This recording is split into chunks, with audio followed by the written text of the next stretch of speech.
इस वक्त मैं अरुणाचल प्रदेश के फॉरवर्ड मोस्ट ALG पर हूँ। ALG मतलब advance landing ground. Eastern Ladakh में जिस तरीके से तनाव चल रहा है उसके बाद अरुणाचल प्रदेश भी अहम हो जाता है, क्योंकि चीन का लगातार यहाँ एग्रेशन बढ़ रहा है। हमने यहाँ ईस्टर्न आर्मी कमांडर से बात की, जिन्होंने ये साफ कहा कि चीन एक तरीके से पॉस्चरिंग कर रहा है। ईस्टर्न लद्दाख में तनाव के बाद इस सेक्टर में भी, ईस्टर्न सेक्टर जो अरुणाचल वाला सेक्टर है, यहाँ भी चीन ने पेट्रोलिंग बढ़ाई है।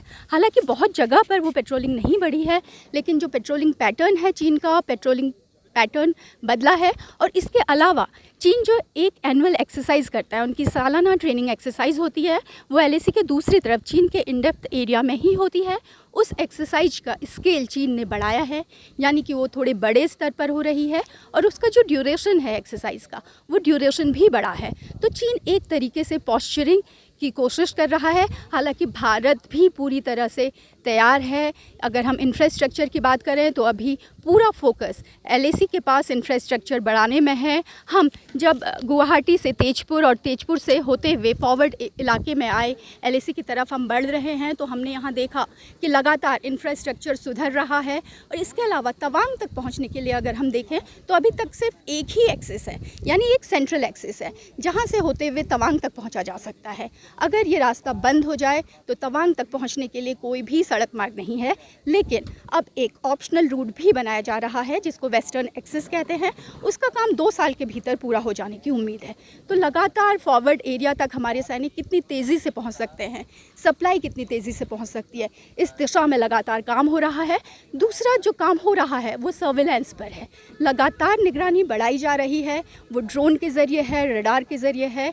और जब हम आर्मी के मिसामारी एविएशन बेस पर थे तो वहाँ भी हमने देखा कि लगातार सर्विलेंस की कैपेसिटी बढ़ाई जा रही है। हेरोन ड्रोन को लगातार उड़ान भर रहे हैं, वो लगातार दिन रात निगरानी कर रहे हैं, और जो उनके उड़ान भरने का जो ड्यूरेशन है वो भी लगातार बढ़ रहा है। और चीन के सिर्फ LAC पर नहीं बल्कि इन डेप्थ एरिया पर भी नज़र रखी जा रही है कि चीन वहाँ क्या कर रहा है, किस तरीके की उसकी हरकतें हैं। अगर हम ईस्टर्न सेक्टर की बात करें तो LAC की दूसरी तरफ चीन ने कई बॉर्डर डिफेंस विलेज भी बनाए हुए हैं। ये वैसे तो उसने बनाना काफ़ी पहले से शुरू कर दिया था, लेकिन अभी तक ये बात क्लियर नहीं है कि चीन उनका इस्तेमाल किस तरीके से कर रहा है, क्या वो सिविल पर्पस से है या फिर मिलिट्री पर्पस से। तो जब हमारी बात eastern army commander lieutenant general Manoj Pande से हुई तो उन्होंने ये कहा कि हमारा ये कंसर्न है कि चीन उन विलेज का इस्तेमाल कैसे कर रहा है, क्या वो उसका दोहरा इस्तेमाल कर रहा है, मिलिट्री पर्पस से कर रहा है।